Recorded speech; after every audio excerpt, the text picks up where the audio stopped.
নমস্কার। কথায় কথায় কথামৃত অনুষ্ঠানের 462তম পর্বে আপনাদের স্বাগত।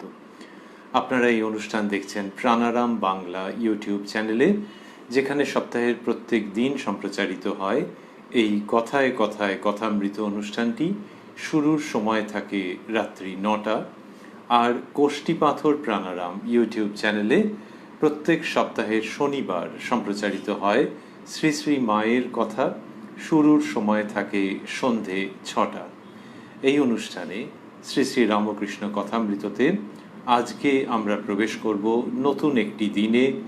শুনব নতুন প্রসঙ্গ, পাব নতুন চরিত্র।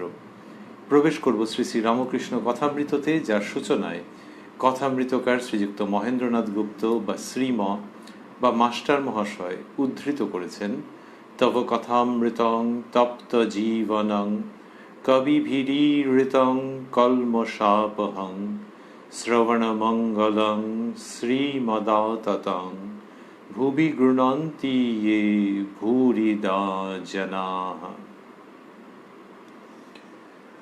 ঠাকুর শ্রীরামকৃষ্ণ মধ্যাহ্নে সেবা করিয়া নিজের আসনে বসিয়া আছেন। ডাক্তার ভগবান রুদ্র ও মাস্টারের সহিত কথা কহিতেছেন। ঘরে রাখাল, লাটু প্রভৃতি ভক্তেরাও আছেন। আজ বুধবার, নন্দোৎসব, 18ই ভাদ্র, শ্রাবণ অষ্টমী নবমী তিথি, 2রা সেপ্টেম্বর 1885 খ্রিস্টাব্দ।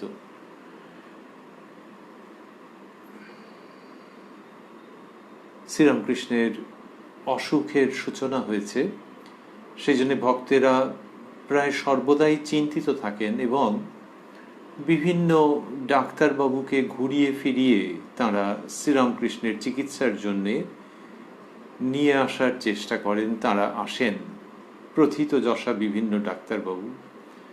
সেই রকমই একটি পরিবেশে পাচ্ছি শ্রীযুক্ত ভগবান রুদ্র ডাক্তারবাবুকে।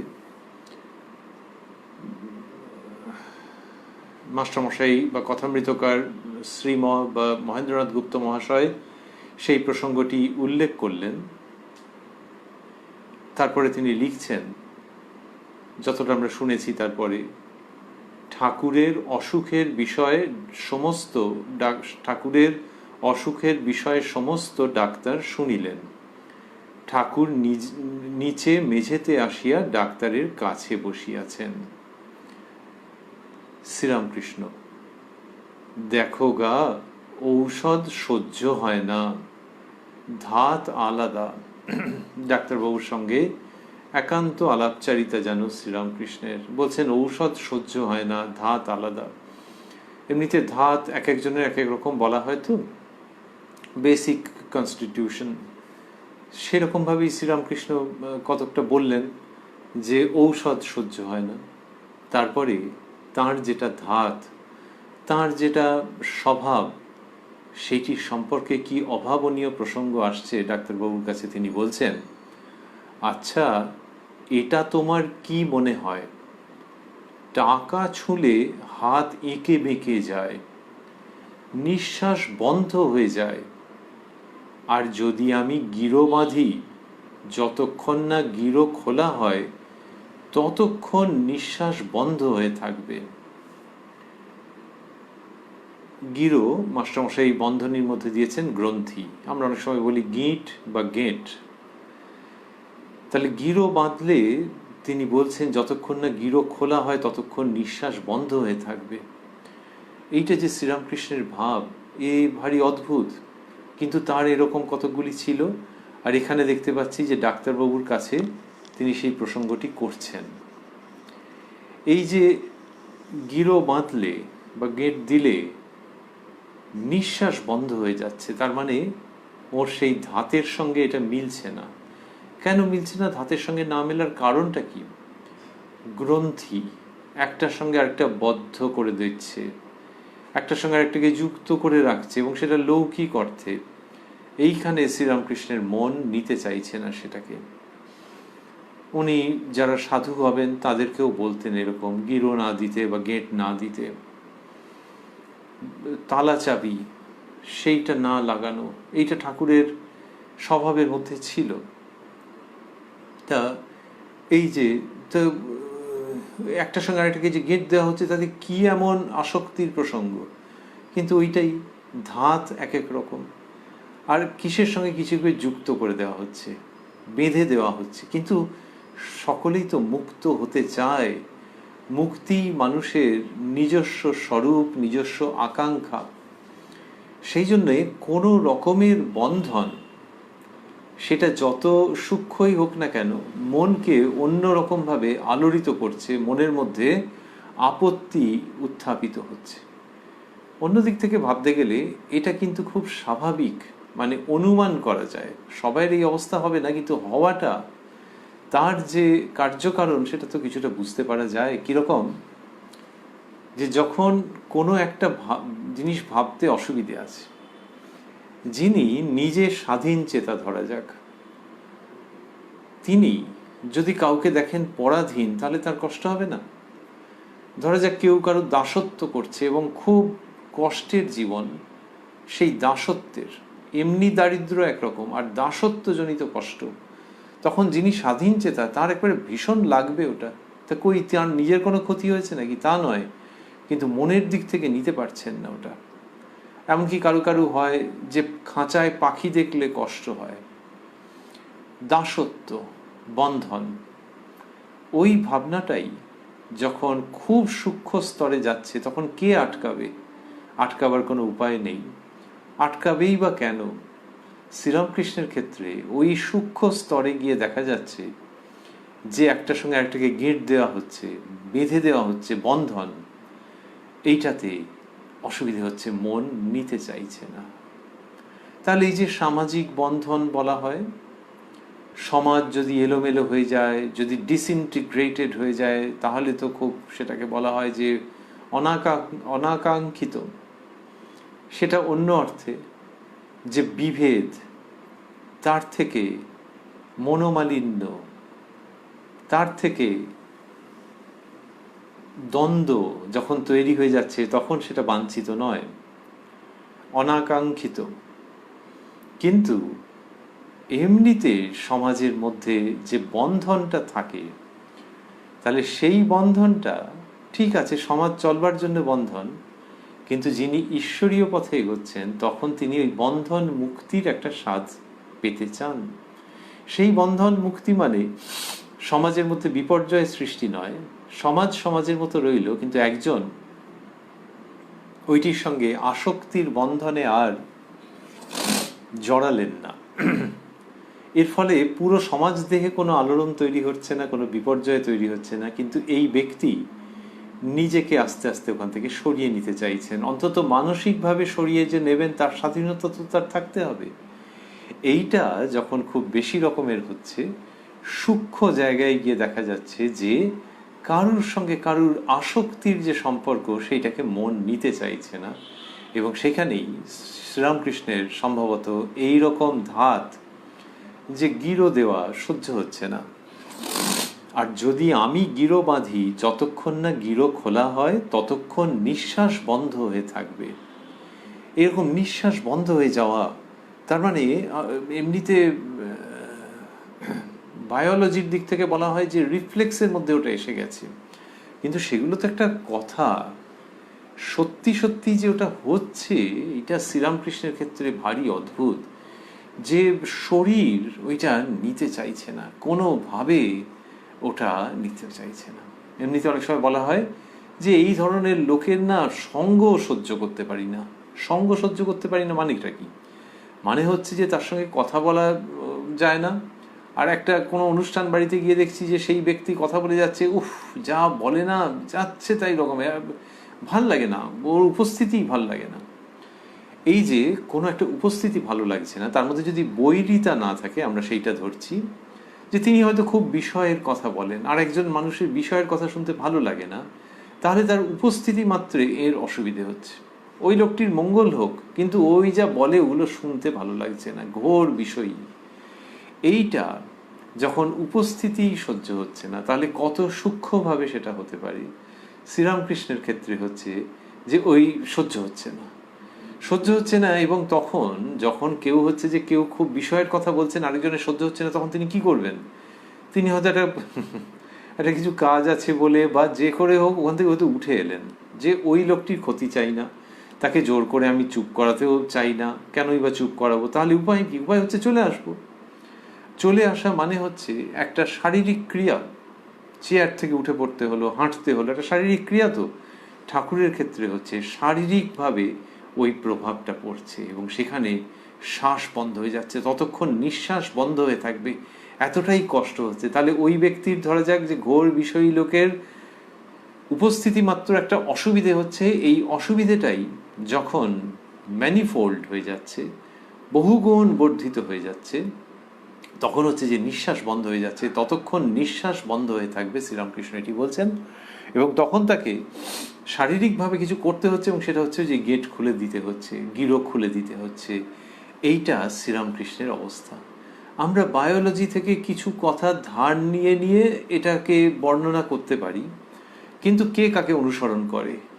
বায়োলজিকে কি বাস্তব অনুসরণ করে, না বাস্তবকে বায়োলজি বা জীববিদ্যা অনুসরণ করে? যে কোনো বিজ্ঞান মানেই হচ্ছে যে সে বাস্তবের একটা ব্যাখ্যা দেওয়ার চেষ্টা করছে। সে কি বাস্তবকে নির্মাণ করেছে নাকি? বিজ্ঞানকে খাটো না করেও সেটি আমরা ভাবছি। সুতরাং বিজ্ঞান মানে বাস্তবটাকে ব্যাখ্যা দিতে চেষ্টা করছে, কোনো কোনো ক্ষেত্রে তার ভিত্তিতে প্রেডিক্ট করবার চেষ্টা করছে যে এরকম হলে এরকম হবে। সেটা কোনো অলৌকিক দিক দিয়ে নয়, কিন্তু নিয়মটা জেনে গেছি, তো তার ফলে এটা হলে এটা হবে, এরকমভাবে বিজ্ঞান বলবার চেষ্টা করছে। সুতরাং শ্রীরামকৃষ্ণের ক্ষেত্রে আমরা বিজ্ঞানের দিক থেকে বলছি মানে আমরা জেনে গেছি তা নয়, এটা একটা ঘটনা, সেটাকে বিজ্ঞান অনুসরণ করবার চেষ্টা করে, বোঝবার চেষ্টা করে। তো তার ক্ষেত্রে হলো কি, যে দুটো, একটা হলো যে প্রতিক্রিয়াটা হলো এতটাই সাংঘাতিক যে শ্বাস বন্ধ হয়ে যাচ্ছে, আরেকটা হচ্ছে যে তার জন্য কিছু করা দরকার, অঙ্গ প্রত্যঙ্গ সক্রিয় হচ্ছে এবং গেট খুলে দিতে হচ্ছে, না খুলে দেওয়া পর্যন্ত স্বস্তি নেই একেবারেই। এইটা শ্রীরামকৃষ্ণ ডাক্তার ভগবান রুদ্র মহাশয়কে বললেন। বলতে তার মাস্টারমশাই লিখছেন যে তারপরে কি হলো, এই বলিয়া একটি টাকা আনিতে বলিলেন। ডাক্তার দেখিয়া অবাক, যে হাতের উপর টাকা দেওয়াতে হাত বাঁকিয়া গেল আর নিঃশ্বাস বন্ধ হয়ে গেল। টাকাটি স্থানান্তরিত করিবার পর ক্রমে ক্রমে 3 বার দীর্ঘ নিঃশ্বাস পড়িয়া তবে হাত পুনর্বার শিথিল হইল। তার মানে তার আগে শক্ত রিজিড হয়ে গেছে এবং হাত বেঁকে গেছে, হাত রিজিড হয়ে গেছে, স্টিফ হয়ে গেছে। এই সমস্ত ঘটনা চোখের সামনে ঘটছে। এই শ্রীরামকৃষ্ণের অবস্থা, এবং সেটা তিনি ডাক্তার ভগবান রুদ্র মহাশয়কে বলছেন। এই যে কোনো ধাতু দ্রব্য, শুধু মুদ্রা কেন, কোনো ধাতু দ্রব্য তাতে হাত দিলে ঠাকুরের বিষম প্রতিক্রিয়া হতো। বিশ্বাস করেনি প্রথমে, বা আধা বিশ্বাস আধা অবিশ্বাস করেছেন স্বয়ং নরেন্দ্রনাথ। যেরকম আবার হয় নাকি, সেই বিছানার নিচে মুদ্রা রেখেছেন ঠাকুরের অজান্তে, তারপর আসার পর তার প্রতিক্রিয়া দেখে স্তম্ভিত হয়ে গেছেন। তাহলে এইটা কি রকম হচ্ছে আবারও যদি আমরা স্মরণ করি, যে ওই যখন উপস্থিতিতেই প্রতিক্রিয়া হচ্ছে, তখন সেই উপস্থিতিটা কতটা স্থূল বা কতটা সূক্ষ্ম। একজন লোক যদি বিষয়ের কথা বলে যায়, তাতে তোমার কি ক্ষতি হয়েছে? তোমাকে কি সেটা ফলো করতে বলেছে? তা তো নয়, কিন্তু এই উপস্থিতিতেই একজনের অসুবিধা হচ্ছে, তাহলে এটা একটু সূক্ষ্ম। সেইটার থেকেও কত গুণ বেশি সূক্ষ্ম হলে এইরকম ঘটনা ঘটছে, যে মুদ্রা তাকে কেউ নিতে বলেনি, ওটা নিয়ে কোনো ট্রানজাকশনের কথা ওঠেনি, কিন্তু স্পর্শ মাত্রে ওটি হয়ে যাচ্ছে। মাস্টারমশাই লিখছেন, টাকাটি স্থানান্তরিত করিবার পর ক্রমে ক্রমে 3 বার দীর্ঘ নিঃশ্বাস পড়িয়া তবে হাত পুনর্বার শিথিল হইল। ডাক্তার মাস্টারকে বলিতেছেন, অ্যাকশন অন দ্য নার্ভস। মাস্টারমশাই বাংলা করে দিয়েছেন, বন্ধনীর মধ্যে লিখেছেন স্নায়ুর উপর ক্রিয়া। এখন এইটা বলা মানে যে যেন বুঝে গেছি।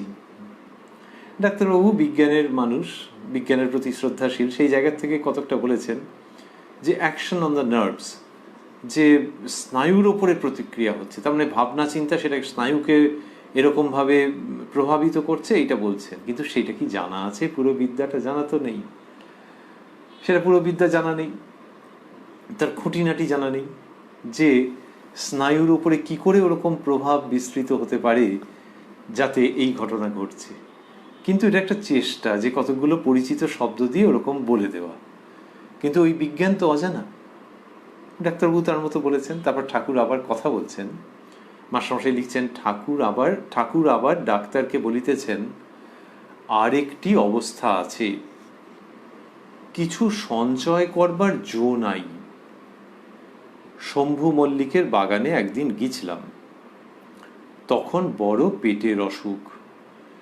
শম্ভু বললে, একটু একটু আফিম খেয়েও তাহলে কম পড়বে। আমার কাপড়ের খোঁটে একটু আফিম বেঁধে দিলে।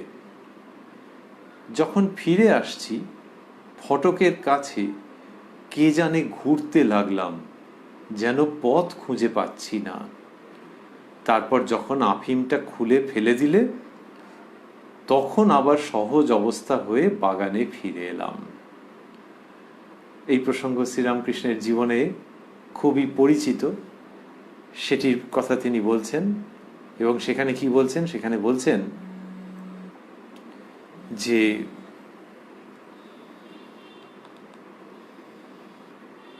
শম্ভু মল্লিকের বাগানে তিনি গেছেন, পেটের অসুখের জন্য শম্ভুবাবু কি বলেছেন যে আফিম খেলে কমে যাবে, এবং শ্রীরামকৃষ্ণ বলছেন আমার কাপড়ের খোঁটে একটু আফিম বেঁধে দিলে। তারপরে ফটকের কাছে যখন এসছেন তখন বলছেন যে কে জানে ঘুরতে লাগলাম, যেন পথ খুঁজে পাচ্ছি না। শম্ভু মল্লিকের এই বাগানের ফটক, সেখানে এসে এরকম হয়েছে। কেন না ওই সঞ্চয় করতে নেই। শ্রীরামকৃষ্ণই বলছেন অন্যত্র যে পঞ্ছি আর দরবেশ সঞ্চয় করবে না, মানে পাখি আর সাধু সঞ্চয় করবে না, এই ভাব। তা সেটা তার ব্যতিক্রম হচ্ছে, কারণ পেটের অসুখের জন্য একটু আফিম কাপড়ের খোঁটে বেঁধে দিয়েছেন। অর্থাৎ যে তক্ষুনি কি পেটের অসুখ হয়েছে নাকি তা নয়, কিন্তু ভবিষ্যতে হলে কাজে লাগবে, সেই সঞ্চয় করতে পারছেন না। তারপর যখন আফিমটা খুলে ফেলে দিলে তখন আবার সহজ অবস্থা হয়ে বাগানে ফিরে এলাম। এইরকম তার ঘটনা, যে ঘুরতে লাগছেন, ঘুরতে থাকছেন, এগোতে পারছেন না। আবারও যদি বিজ্ঞানের কথা বললে যে বডি মাইন্ড সেইভাবে কন্ডিশনড, এগুলো সব ভারী ভারী কথা, কিন্তু বিজ্ঞানটা জানা নেই মাইন্ডের দ্বারা বডি কন্ডিশনড হয়ে যাচ্ছে, মনের প্রভাব পড়ছে শরীরের ওপর, যেটা ডক্টর ভগবান রুদ্র বলেছেন যে অ্যাকশন অন দ্য নার্ভস। হ্যাঁ, নিশ্চয়ই নার্ভের ওপরে তো প্রতিক্রিয়া, কিন্তু সেটা এই রকম জায়গায় হতে পারে। নার্ভের ওপর বাইরের ঘটনা থেকে অনেক রকমের প্রতিক্রিয়া আসতে পারে, সেই বিজ্ঞান একেবারে অজানা নয়। কিন্তু এখানে সঞ্চয় করবেন না, অথচ আফিম খোঁটে বাঁধা হয়েছে, সেইখান থেকে এটা হচ্ছে। এটা তফাৎটা হচ্ছে এইখানেই, যে কোনো একটা দৃশ্য নার্ভের ওপরে প্রভাব ফেলতে পারে, কোনো একটা ঘটনা নার্ভের ওপরে প্রভাব ফেলতে পারে। এইটার পার্থক্য হচ্ছে যে খোঁটে যখন বেঁধে দিয়েছে কাপড়ের খোঁটে, তখন তো કોઈ অসুবিধা হয়নি। তখনই যদি ওই অসুবিধাটা হতো তাহলে একটা মানে ছিল। মুদ্রার ক্ষেত্রে যেটা কতকটা, যে মুদ্রা হাতে দেওয়া হয়েছে তখন ওটা হচ্ছে, আর এখানে যখন নিয়েছেন তখন তো অসুবিধা হয়নি। কিন্তু এইবারে আর ব্যাখ্যা খুঁজে পাওয়া যাবে না যে সবটা এমন, সত্তাটা এমন হয়ে রয়েছে। তাহলে ওই সময় সত্তাটা কি হয়েছিল? ওই সময় যেন ক্ষণিকের জন্য মনে হয়েছিল যে আচ্ছা যখন দিচ্ছে ভালোর জন্য হয়, কিন্তু তারপরেই ভেতর থেকে সত্তা কাজ করতে আরম্ভ করছে। We do not know this mechanism. এবং ঘটনা হচ্ছে যে তিনি পথ খুঁজে পাচ্ছেন না। ইনি ত্যাগীশ্বর তাকে বলা হয়েছে। স্বামী বিবেকানন্দ বলেছেন তার মধ্যে ওই সবগুলো নেই, আসক্তি নেই, সঞ্চয় নেই। তাহলে সঞ্চয় নেই মানেটা কি? কি ধরনের জীবনযাত্রা? ওইটাই যে যখন কেউ ত্যাগ করছেন তখন ভবিষ্যতের জন্য আঁটোসাঁটো একটা চিন্তা, সেইটা তার হতে পারে না। তিনি ঈশ্বরের উপর নির্ভর করছেন যে ঈশ্বর যেমন করবেন তেমনই হবে। তাহলে ভবিষ্যতের জন্য কিছুমাত্র চিন্তা করেননি, এক কণাও। ওই যেটুকুনি না করলেই নয়। কিরকম? শ্রী শ্রী মায়ের জন্য ভাবছেন তো যে তোমার চলবে কি করে, তাহলে সেটা হচ্ছে যে যার দায়িত্ব স্বীকার করেছেন তার জন্যে তাও ন্যূনতম ভাবনা ভেবেছেন। শ্রীরামকৃষ্ণের দেহাবসানের পর শ্রী শ্রী মায়ের আর্থিক কষ্ট হয়নি? হয়েছে তো। তার মানে শ্রীরামকৃষ্ণের ন্যূনতম ভেবেছিলেন যে যাতে একটা মোটামুটি চলে যায়। এবার জিনিসপত্রের দাম বেড়েছে, এইসব হয়েছে। শ্রী শ্রী মা আর্থিক কষ্টের মধ্য দিয়ে জীবন অতিবাহিত করেছেন। মনের দিকের প্রসঙ্গ আলাদা, কিন্তু আর্থিক কষ্ট সেই শ্রীরামকৃষ্ণের, তার মানে ওই বললেন যে ধাতে নেই, সেটি হচ্ছে যে সঞ্চয় ধাতে নেই। শম্ভুবাবুর বাড়ির কথা বললেন, তারপরে আবার কামারপুকুরের প্রসঙ্গ বলছেন দেশেও আম পেড়ে নিয়ে আসছি, আর চলতে পারলাম না, দাঁড়িয়ে পড়লাম। তারপর সেগুলো একটা ডোবের মতন জায়গায় রাখতে হলো, তবে আসতে পারলাম। আচ্ছা, ওটা কি? দেশেও কামারপুকুরে বলছেন আম পেড়ে, এটা মনে হয় শৈশবের কথা। তো আম পেড়ে নিয়ে এসেছেন এবং চলতে পারছেন না, দাঁড়িয়ে পড়ছেন। তারপরে ডোবের মতন জায়গায় রাখতে হলো, তবে আসতে পারলাম, মানে ছেড়ে আসতে হলো। এই শ্রীরামকৃষ্ণের অবস্থা। তাহলে যদি শৈশবে হয়ে থাকে, অত আগে ওই শৈশবেই তো ভাব সমাধি হয়েছে, একাধিকবার হয়েছে। তো শ্রীরামকৃষ্ণের এই দিব্য জীবন, আবার এমনি 5টা বাচ্চা ছেলের মতো, আ ভেরি লাভেবল চাইল্ড। হাসছেন, খেলছেন, ঘুরে বেড়াচ্ছেন, পুকুরে ঝাঁপ মারছেন, কিন্তু আম নিয়ে আসতে পারছেন না। কালো মেঘের বুকের ওপর দিয়ে সাদা বকের শাড়ি দেখে সমাধিস্থ হয়ে যাচ্ছেন। ডাক্তারবাবুকে বললেন যে তারপর সেগুলো একটা ডোবের মতন জায়গায় রাখতে হলো, তবে আসতে পারলাম। আচ্ছা, ওটা কি? মাস্টারমশাই লিখছেন, ডাক্তার, ওর পেছনে আর একটা আছে, মনের শক্তি। এইটা যখন বলেছেন তখন মাস্টারমশাইয়ের আপত্তি হয়েছে যে যেন সবটা জানা আছে। এরকম প্রচুর কেস ডাক্তারবাবু পেয়েছেন, স্টাডি করেছেন, সবটা যেন জানা আছে। এবং ওই যে আমরা বলছিলাম যে বিজ্ঞানে একটা হয় কি, যে জানা থাকলে দুটো ব্যাপার সাধারণত এসে যায় এই বিজ্ঞানের এই ক্ষেত্রগুলো সম্পর্কে। এক হচ্ছে যে সেটাকে কি পরিমাপ করা যাবে, যেটা সম্পর্কে বলছো, কোনো না কোনোভাবে ক্যান ইউ মেজার ইট, সেটাকে সংখ্যা দিয়ে প্রকাশ করতে পারবে। তা যদি না পারো তাহলে you are rather on qualitative terms, ঠিক বিজ্ঞান হলো না, এরকম আর কি একটা ভাবনা আছে। এই একটা। আরেকটা হচ্ছে যে তুমি প্রেডিক্ট করতে পারবে কিনা। তাহলে এখানে ওই যে বললেন যে আর একটা শক্তি আছে, মনের শক্তি। তাই মনের শক্তি সেটা কি, জুল দিয়ে না আর্ক দিয়ে না কি দিয়ে প্রকাশিত হবে, একক কি, পরিমাণ কি, জানা নেই। কিন্তু তার মানে সাইকোলজিক্যাল সায়েন্সেস সেটা ব্যর্থ হয়ে যাচ্ছে না। কিন্তু এই প্রশ্নটা থাকছে যে এই বিজ্ঞানটাকে কতটা এখনো পর্যন্ত গড়ে তোলা গেছে। আরেকটি হচ্ছে যে ভবিষ্যৎবাণী বা প্রেডিকশন, সেটা কি সম্ভব? আরেকজন মানুষের ক্ষেত্রে তার চরিত্র দেখতে দেখতে, সে কম বয়সী হোক বেশি বয়সী হোক, যে এরও এক সময় এরকম হবে, এই প্রেডিকশনটা কোনো রকম ভাবে সম্ভব? কোনো টেস্ট করে করা সম্ভব? কোনো জিন ম্যাপিং থেকে করা সম্ভব? সেটাও তো আসেনি তো। সুতরাং সেই 1885-তে আমরা রয়েছি 2রা সেপ্টেম্বর, যখন ডক্টর ভগবান রুদ্র, শ্রদ্ধাপূর্ণ মানুষ, কিন্তু তিনি যখন বলছেন ওর পেছনে আর একটা আছে, মনের শক্তি, তখন মাস্টারমশাইয়ের, তিনিও তো বুদ্ধিমান মানুষ, তো স্কলার মানুষ, তার একটু অসুবিধা হচ্ছে যে না, এটা পুরোটা কি জানা আছে।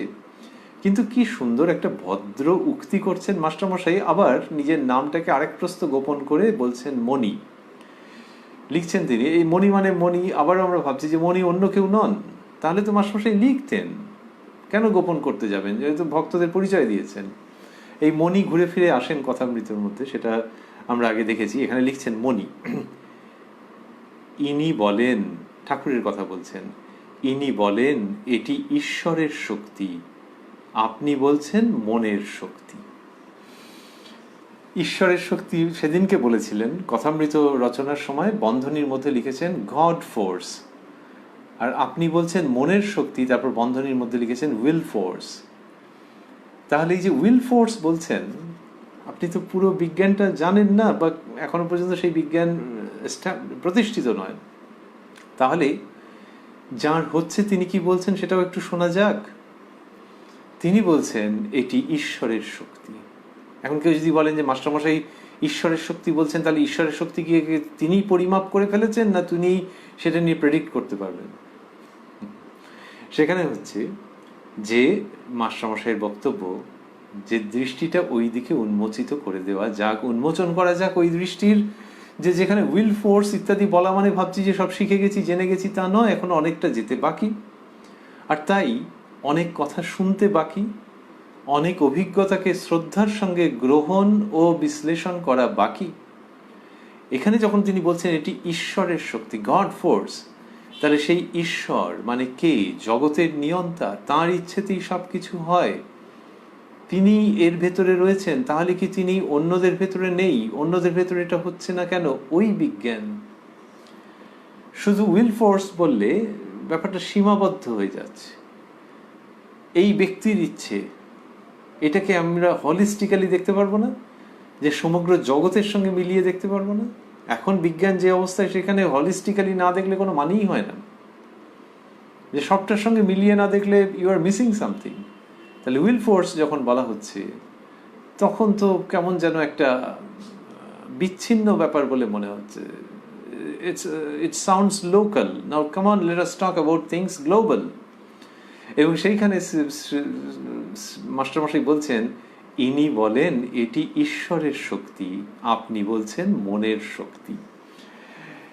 এই যে মনের শক্তি, এটা ডাক্তারবাবু যে ভাবছেন, এইটার আবার একটা অন্য দিক আছে। যে হ্যাঁ, ওই যে ডাক্তারবাবু বললেন না মনের শক্তি, তো এই মনের মধ্যে যদি জিনিসটা একবার গেল কোনোভাবে, তখন সেটা নানান রকম প্রতিক্রিয়া সৃষ্টি করতে থাকে। কিন্তু ওই যে আবারও যে ঈশ্বর মানে আর একটু বড়, বিশাল বা বিশালতম ব্যাপ্তিতে ভাবলে ঠিকঠাক আছে। তবে হ্যাঁ, ওই যে তুমি বললে মনের শক্তি, সেই রকম জায়গার থেকে যেন শ্রীরামকৃষ্ণ আরেকটি বাস্তব দৃষ্টান্ত দিচ্ছেন। মাস্টারমশাই লিখছেন, শ্রীরামকৃষ্ণ ডাক্তারের প্রতি, আবার এমনি অবস্থা, যদি কেউ বললে কমে গেছে, তো অমনি খানিকটা কমে যায়, তো অমনি অনেকটা কমে যায়। যদি আবার এমনি অবস্থা, যদি কেউ বললে কমে গেছে, তো অমনি অনেকটা কমে যায়। সেদিন ব্রাহ্মণী বললে 8 আনা কমে গেছে, আমি না অমনি নাচতে লাগলুম। তাই বলছেন যে 8 আনা কমে গেছে, এরকম বলেছেন ব্রাহ্মণী। গোলাপ মার কথা হচ্ছে। তা বললেন যে তিনি বলেছেন ওরকম তার মনে হয়েছে, অমনি নাচতে লাগলুম। শ্রীরামকৃষ্ণ বলছেন যে মনের মধ্যে একবার ওটা এলেই হয়ে যায়। এখান থেকে যদি আবারও কেউ ভাবেন যে এই তো, তাহলে মনের প্রভাব পড়ছে শরীরের ওপর, ওটা শুনেই মনে হচ্ছে যে সব সেরে গেছে, তখনও হচ্ছে যে মনের ওপরে প্রভাব পড়ছে, এই বিজ্ঞানটা পুরোপুরি জানা নেই। জানা থাকলে কই আরেকজনকে বলা হোক দেখি যে তোমার কমে গেছে, আর উনি সে আনন্দে নাচবে নাকি? সে বলবে দাঁড়াও, পরশুদিন টেস্ট আছে, করে দেখতে হবে। হবে হবে কিছুটা হয়তো হবে। কাউকে যদি বলা হয় যে তোমার মুখ দেখে মনে হচ্ছে যে তুমি অনেকটা সুস্থ আছো, তখন তার ভেতরে একটা সুস্থতার অনুভূতি অবশ্যই আসবে, and that might help healing. কিন্তু শ্রীরামকৃষ্ণের ক্ষেত্রে যেটা হচ্ছে, সে সাংঘাতিক, ভেরি সেন্সিটিভ, নাচতে আরম্ভ করে দিয়েছেন। তাহলে এইটি ভাবতে হবে যে কিছু একটা আছে। তাহলে এইটি কেস স্টাডি করা হয়, তো হোমিওপ্যাথিতে বলা হয় কেস টেকিং। তো এই যে নানান রকমের যেগুলো আসছে লক্ষণের কথা, সেগুলোকে নিয়ে তো মেলাতে হবে সবটা হলিস্টিক্যালি। তো সেখানে হচ্ছে যে ওই মনে একটা শুনলেই এরকম মনে হচ্ছে, ভীষণভাবে মন প্রভাবিত হচ্ছে। আবার মনের মধ্যেটা এমন হয়ে আছে যে ওই সঞ্চয় যদি একটা করেও ফেলা হয়েছে বাই চান্স, সেই মন সেই শরীর মিলিয়ে এমন হচ্ছে যে শরীর আর নড়তে চড়তে চাইছে না, এদিক ওদিক করছে, ঘুরছে। এই সমস্তটা যে হচ্ছে, আবার মুদ্রা হাতে দিলে হাত বেঁকে যাচ্ছে। তাহলে মুদ্রা, তার সঙ্গে ধাতু, তার সঙ্গে বিলাস, সঞ্চয়, তার সঙ্গে আসক্তি, কতটা আর লোকালি শুধু মনের ক্রিয়া বলে বোঝানো যাবে? অন্যদিকে যদি কেউ বলেন যে এর ভিতরে, এই দেহের ভিতরে একজন আছেন যিনি নিত্য শুদ্ধ বুদ্ধ মুক্ত, তাহলে সেই কথা শুনতে হবে। সেই কথা শুনে সেটির ভিত্তিতে যে অভিজ্ঞতা, যে মূল্যায়ন, যে বিশ্লেষণ হবে, সেইটা তো বিজ্ঞান। তাকে পরবর্তীকালে বলা হয়েছে অন্তর্বিজ্ঞান, দ্য ইন্টারনাল সায়েন্স। যে এইরকম এরকম হচ্ছে, এটির সঙ্গে সেই ব্যক্তির ইচ্ছা, ভগবানের ইচ্ছা, ভগবান তো একটা নাম মাত্র, কিন্তু ওই একটা সারা জগৎ জুড়ে একটা চৈতন্য সত্তা আছে, কনসাসনেস। যেই বলা হবে কনসাসনেস, সঙ্গে সঙ্গে ফিজিক্স উঠে দাঁড়িয়ে হাত তুলবে যে হ্যাঁ হ্যাঁ, এই নিয়ে আমরা প্রচুর স্টাডি করেছি। এই 2021-এ তো অবশ্যই বলবে, অবশ্য বলবে যে কনসাসনেস আমাদের কাছে কি নতুন শব্দ নাকি।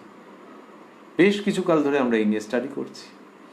সুতরাং ওই যে আর একজনের উইল ফোর্স, এটা ভাবা যাবে না। আর কনসাসনেস যদি বলা হয়, তাহলে হচ্ছে যে আমাদের এখানে যে চৈতন্য শব্দটি বলা হয়েছে, যে জগৎ জুড়ে এক চৈতন্য, সেটাকে কি এই আলোচনার বাইরে আর রাখা যাবে? এই সমস্ত প্রসঙ্গ আসছে। শ্রীরামকৃষ্ণ ডাক্তার ভগবান রুদ্রের কাছে এটা বলছেন, এবং তিনি ভগবান রুদ্রকে ভালোবেসেছেন। সেই জন্যই মনে হয় ওর সঙ্গে, ওর কাছে এইসব প্রসঙ্গ উত্থাপন করেছেন। অথচ তার শরীর খারাপ, সেই জন্য ডাক্তারকে ডেকে নিয়ে আসা হয়েছে, তার কাছে এইগুলো বলছেন। যার সঙ্গে এই শরীর খারাপের কি সম্পর্ক? ওই যে বললেন যে গোলাপ মা বলেছেন, সেটা ঠিক আছে, কিন্তু ডাক্তার যে চিকিৎসা করবেন তার কি সম্পর্ক? ডাক্তার কি ঠাকুরকে বলবেন যে হ্যাঁ আপনার 12 আনা কমে গেছে, এই জন্য ঠাকুর বলছেন? তা তো নয়। তাহলে কেন বলা এই জন্যই যে ঠাকুর শ্রীরামকৃষ্ণের কাছে যিনি এসে হাজির হন না কেন, কার্যকারণ গতিকে এসে গেছেন। কেউ ভক্তি নিয়ে গেছেন, কেউ চিকিৎসা করবেন বলে গেছেন, হয়তো অভক্ত নন, চিকিৎসা করবেন বলে গেছেন। কিন্তু এই সমস্ত মানুষকে শ্রীরামকৃষ্ণ চাইছেন যে বাবা তুমি ভক্তই হও, আর স্টেথোস্কোপ নিয়ে ডাক্তারই হও, যন্ত্রপাতি নিয়ে ইঞ্জিনিয়ার হও, অন্য কোনো পেশার মানুষ হও, পুরুষ হও, নারী হও, মানুষ সেখানে জানবে যে জীবনের উদ্দেশ্য আছে। এসো একটু সেই উদ্দেশ্যের কথা শোনা যাক। এইটা শ্রীরামকৃষ্ণের ভাব। তার মধ্যে যাকে তিনি দেখেন একটু বেশি এগিয়ে আছেন এই দিকে, তার কাছে তিনি একটু বেশি করেই এই প্রসঙ্গগুলো বলেন নিয়মিত। এই শিক্ষাদানের ক্ষেত্রে যে যিনি যে স্তরে আছেন তাকে তো সেই স্তরের কথা বলা হয়। তো শ্রীরামকৃষ্ণ যখন ওই যে সঞ্চয় করতে পারেন না, গিরো দিতে পারেন না,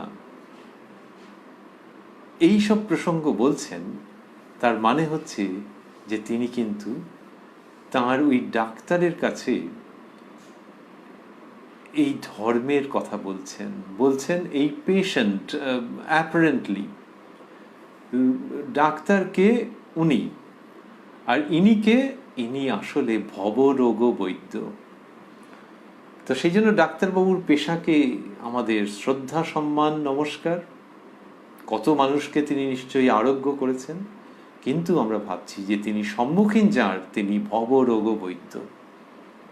হু incidentally has loved ডক্টর ভগবান রুদ্র। মাস্টারমশাই লিখছেন, ঠাকুর ডাক্তারের স্বভাব দেখিয়া সন্তুষ্ট হইয়াছেন।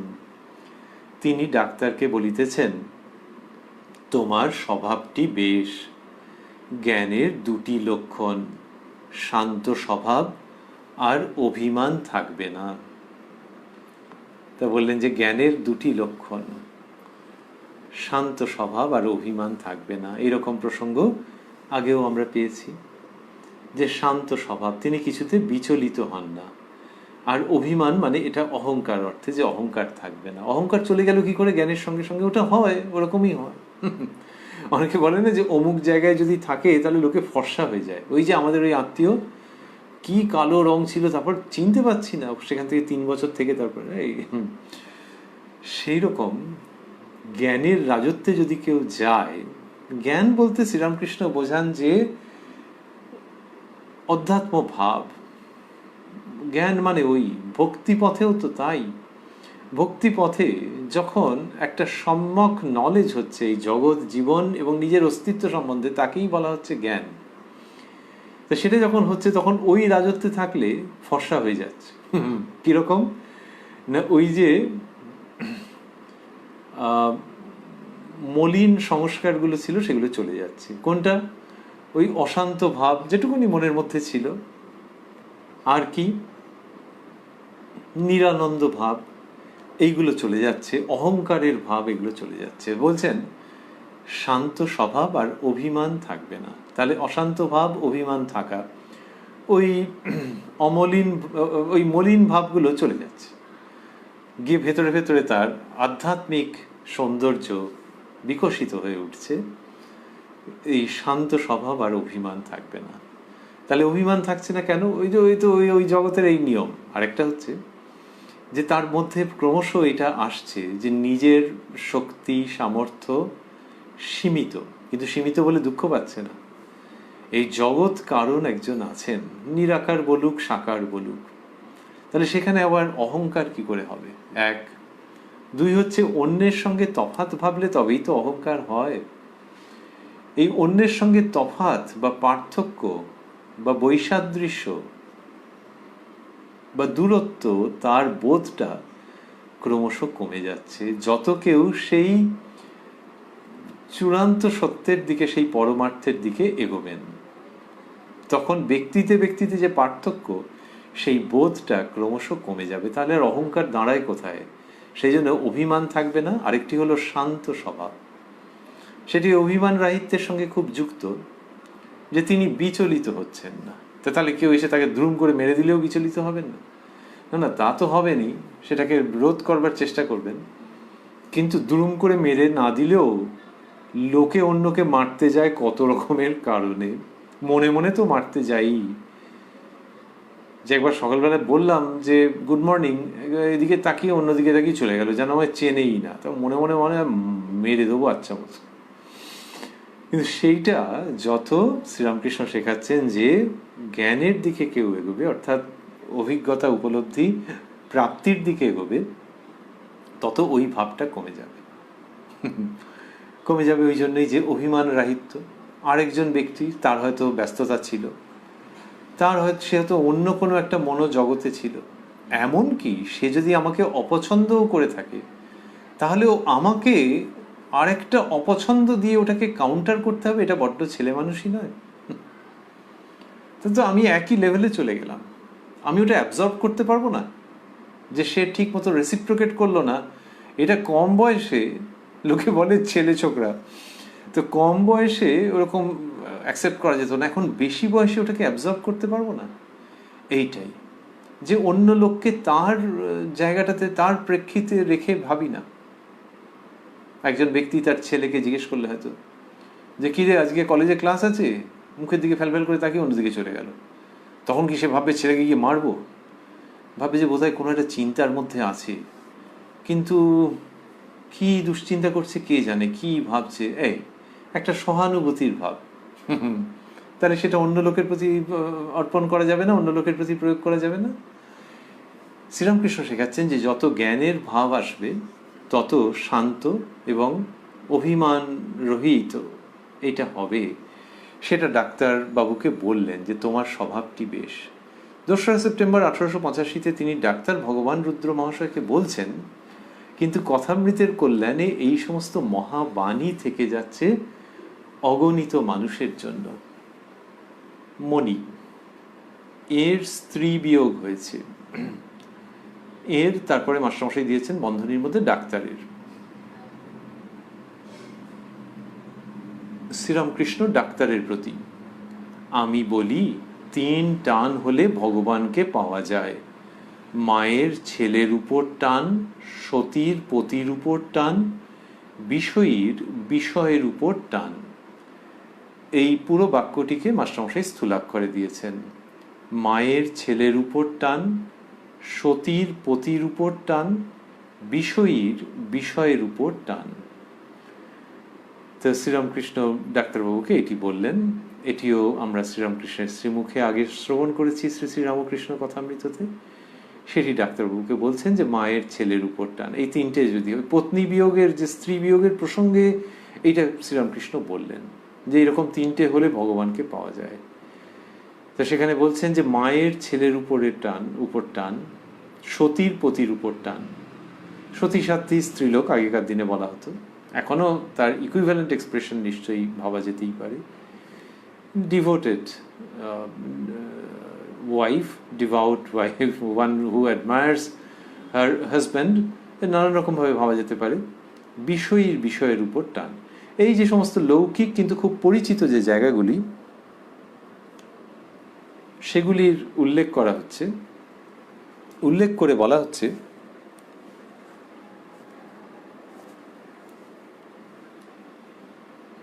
শ্রীরামকৃষ্ণ শেখাচ্ছেন যে এই টানগুলি, এই আকর্ষণগুলি যদি একসঙ্গে হয় তাহলে ভগবানকে পাওয়া যায়,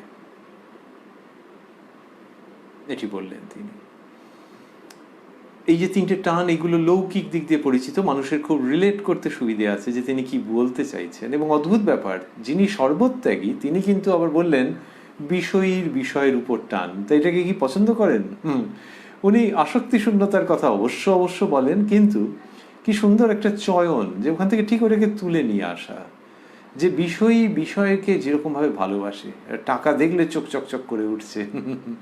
কেউ ফোনে বলেছে যে পরশুদিন পেমেন্টটা করে দেবো, এর মুখ চোখ বদলে গেল। ঘরের মধ্যে যে বসে আছে সে শুনতে পায়নি যে কি বলছে ওদিক থেকে, কিন্তু মুখ চোখ বদলে গেছে। তারপর ফোন ছাড়ার পর বললো, ও তোমায় বলেছে পেমেন্ট, তা তো হবেই। তো এর মধ্যে এমনিতে খারাপ কিছু নেই, আবার আসক্তির জায়গায় আছে, কিন্তু শ্রীরামকৃষ্ণ ওই ভাবটাকে তুলছেন যে বিষয়ের প্রতি যে টান। বিষয় মানে কে বিষয়ী নয়, এখানে হচ্ছে যে ঘোর বিষয়ী ব্যক্তি। তো তার বিষয়ের প্রতি টান, সতীর প্রতি টান, মায়ের ছেলের উপর টান, ছেলে মানে সন্তান অর্থেই ভাবা যেতে পারে। তো এইগুলি বলছেন। আর আগেকার দিনে ছেলের উপর টান বেশি থাকতো লোকে বলে, জানি না আমরা। তো যদি নাও থেকে থাকে তাহলে ওই সন্তানের উপর টান ভাবলেও হবে। তা এই তিন টান হলে ভগবানকে পাওয়া যায়, তার মানে এই তিনটি টান একত্র হলে ভগবানকে পাওয়া যায়।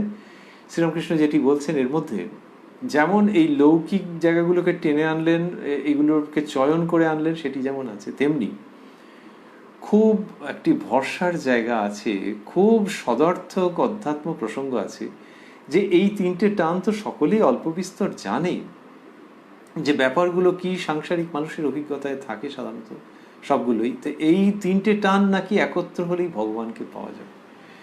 তার মানে এই তিনটে টানের সমান টান ভগবানের প্রতি যদি হয়, তা কেউ যদি বলেন যে এই তিনটে টানের সমান টান হওয়া কি চারটিখানি কথা, হ্যাঁ সেটা বলতেই পারেন, কিন্তু এর মধ্যে সদর্থক জায়গাটি হচ্ছে যে সংসারী মানুষের কাছে বলছেন যে ওটা হলে ভগবানকে পাওয়া যাবে। তার মানে তুমি যদি এই সংসার আশ্রমেও থেকে থাকো, কিন্তু ওই রকম আকর্ষণ যদি তৈরি হয়, আর বলার ভঙ্গির মধ্যেই তো রয়েছে যে এরকম আকর্ষণ তৈরি হতে পারে এবং হয়, তাহলে ওটা পেরে যাবে। তাহলে তুমি পেরে যাবে কোনটা? ভগবান লাভ তোমার দ্বারা সম্ভব হবে। এই জায়গাটা বলা হচ্ছে। একটা নির্দিষ্ট বয়স হয়েছে কারোর, তিনি যদি বলেন এখন কি আমি কেদারে যেতে পারবো, যদি বলে হ্যাঁ কেন পারবেন না, শুধু আপনাকে এরকম করতে হবে, আর একটুখানি প্রেশারটা চেক করিয়ে নিতে হবে, আর এটা করতে হবে, হলেই আপনি পারবেন। এটি যদি বলা হলো, তার মানেই হচ্ছে যে হ্যাঁ এইগুলো হতে পারে, এবং সেইভাবে প্রস্তুতি নিয়ে আপনাকে যেতে হবে। এই তার মানে জিনিসটা সম্ভব। শ্রীরামকৃষ্ণ যখন বলছেন তখন ওইটা সম্ভব, সেইটা মানুষের কাছে বিরাট বার্তা। উনি কি কোথাও বলেছেন যে এটা হাসতে হাসতে হয়ে যাবে? তা নয়। কিন্তু যদি কেউ বলেন যে সংসারী জীব মানে ডুমড, এরকম তো আগে বলা হয়েছে যে তার একটা স্তর পর্যন্ত হবে, কিন্তু ওই ভগবান লাভটা ওই কথার কথা, সেটা নয়, তার হতে পারে, এবং সেটা প্রাসঙ্গিক। এক অর্থে ভাবতে গেলে শ্রীরামকৃষ্ণ গৃহী মানুষকে শুধু এইটিই বলেছেন যে এই জীবনে ঈশ্বর লাভ সম্ভব, এবং এখানে আমরা পাচ্ছি সেইটাই, যে এই তিন টান একত্র হলে তাকে পাওয়া যাবে। শ্রীরামকৃষ্ণ এটি বলার পর ওই শরীরের প্রসঙ্গে চলে এসছেন, যে যাকে তুমি যে জন্য এসছো, মানে আমার জন্য নয়, যদিও এইসব শারীরিক প্রসঙ্গ এরপর একটুখানি হবে, কিন্তু তুমি যে জন্য এসছো, let's come back to the point. ইনি দেহাতীত, দেহবোধ রহিত। যা হোক, আমার বাবু এটা ভালো করো, এটা শ্রীরামকৃষ্ণ বলছেন। ওই ভঙ্গি বাচ্চাদের মতো, মাস্টারমশাই আগে লিখেছেন, আমরা পেয়েছি কথামৃতের মধ্যে রয়েছে, যে ওই বাচ্চাদের মতো এক এক সময় ব্যস্ত হন, কিন্তু ওই বাচ্চাদের মতো, ওটাতে মন নেই। যা হোক, আমার বাবু এটা ভালো করো। এর মধ্যে আর একটা অন্য দিকও আছে, ডাক্তার ভগবান রুদ্র মহাশয়কে তিনি যা বলেছেন সেগুলো ডেফিনেটলি, সেগুলো উপদেশ,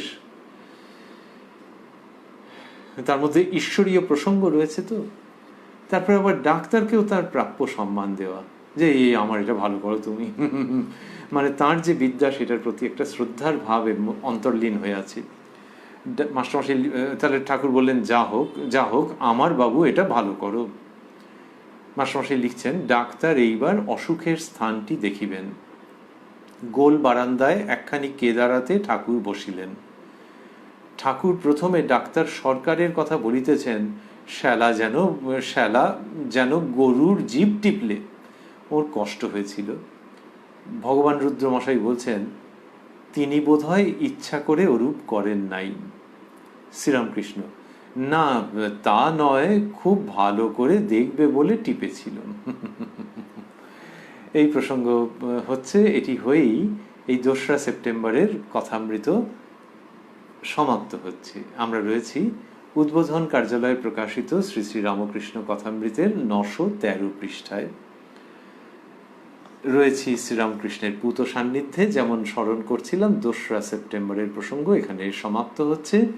শ্রীরামকৃষ্ণের কৃপা সাপেক্ষে এই অনুষ্ঠানে আপনারা আমরা আবারও মিলিত হব আগামীকাল প্রাণারাম বাংলা ইউটিউব চ্যানেলে, যেখানে সপ্তাহের প্রত্যেক দিন সম্প্রচারিত হয় এই কথায় কথায় কথামৃত অনুষ্ঠানটি। শুরুর সময় থাকে রাত্রি 9টা, আর কোষ্ঠী পাথর প্রাণারাম ইউটিউব চ্যানেলে প্রত্যেক সপ্তাহের শনিবার সম্প্রচারিত হয় শ্রী শ্রী মায়ের কথা। শুরুর সময় থাকে সন্ধে 6টা। আর আজকে শেষ করতে করতে ভাবছি যে ডাক্তারবাবুর সঙ্গে শ্রীরামকৃষ্ণের কথা হলো এবং ডক্টর ভগবান রুদ্র মহাশয় এসছেন, আর শ্রীরামকৃষ্ণ তাকে বললেন যে টাকা ছুঁলে তার হাত এঁকে বেঁকে যায়। একটি টাকা এনে যখন তার হাতে রাখা হলো তারই নির্দেশ অনুযায়ী, তখন ডাক্তারবাবু সেটি পরিষ্কার দেখতে পেলেন। তারপরে শম্ভু মল্লিকের বাড়ির অভিজ্ঞতার কথা শ্রীরামকৃষ্ণ বললেন, কামারপুকুরের প্রসঙ্গ বললেন, যে সঞ্চয় করতে পারেন না তিনি, এটি বলছেন, সেই প্রসঙ্গ উল্লেখ করলেন। তারপরে আমরা দেখলাম যে এটাও বললেন যে মনেরতে যদি এরকম একবার আসে তাহলে সেটা দেহের ওপরেতে প্রভাব ফেলে, যে যদি মনে মনে এরকম হয় যে রোগ কমে গেছে, তাহলে সত্যি সত্যি সেরকম বোধ হতে আরম্ভ করে। ডাক্তারকে ভালোবেসেছেন তিনি এবং বলছেন যে তোমার স্বভাবটি বেশ, বললেন জ্ঞানের 2টি লক্ষণ, শান্ত স্বভাব আর অভিমান থাকবে না। আর তারপরে সংসার জীবনে কীরকম আকর্ষণ হলে ঈশ্বরকে পাওয়া যায়, কীরকম টান হলে ঈশ্বরকে পাওয়া যায়, সেটির উল্লেখ করে বললেন মায়ের ছেলের উপর টান, সতীর পতির উপর টান, বিষয়ের উপর টান। শেষ করতে করতে আমরা ভাবছি যে মজা লাগছে আমাদের যে ডাক্তারবাবু এসেছেন, কিন্তু ওই যেটা আমরা ভাবছিলাম যে তিনি চিকিৎসা করবেন, কিন্তু ঠাকুর শ্রীরামকৃষ্ণই চিকিৎসা করছেন অন্য অর্থে নয়। কিন্তু আমাদের সকলের মধ্যেই তো সেই আধ্যাত্মিক জায়গায় কীরকম অবস্থা, প্রাপ্তির কত বাকি থাকে হয়তো, তো সেখানে প্রত্যেকেরই তো সেই জায়গাটা হচ্ছে না, বরং জাগতিক অনেক বিকার থাকে। জগৎকে মানুষ সত্য বলে ভেবে নেয়, সেখানকার সুখ দুঃখে তার মনের মধ্যে নানান উথাল পাথাল হতে থাকে, উদ্বেল হতে থাকে মানুষটা। তো সেই যে সীমাবদ্ধতা, সেই যে অবস্থা যেখানে কিনা নিরন্তর আনন্দ সে পাচ্ছে না বা চিরস্থায়ী সুখ পাচ্ছে না, সেটার মানেই হচ্ছে অসুখ। সেই অসুখের প্রতিবিধান করছেন শ্রীরামকৃষ্ণ, তিনি ভবরোগ বৈদ্য, এটি আমরা স্মরণ করছিলাম। আর আমাদের মজা লাগছে এটি ভেবে আরও যে 2রা সেপ্টেম্বর এইসব ঘটনা ঘটছে এবং শ্রীরামকৃষ্ণ ডক্টর ভগবান রুদ্রকে বলছেন, এটা ইজ এ জাস্ট কোইন্সিডেন্স, একটি সমাপতন, ডক্টর ভগবান রুদ্রকে বলছেন ভগবান লাভের কথা। সুতরাং তিনি নামে ভগবান আর শ্রীরামকৃষ্ণ মনে প্রাণে অস্তিত্বে সত্তায় ভগবান। সেই ভগবান রুদ্রকে শ্রীরামকৃষ্ণ যেটি বললেন সেটিকে স্মরণ করে অনুষ্ঠানের সমাপন করব আমরা। আমি বলি 3 টান হলে ভগবানকে পাওয়া যায়, মায়ের ছেলের উপর টান, সতীর পতির উপর টান, বিষয়ের উপর টান। ॐ निरञ्जनं नित्यमनन्तरूपं भक्तानुकम्पाधृतविग्रहं वै ईशावतारं परमेशमिड्यं तं रामकृष्णं शिरसा नमामः।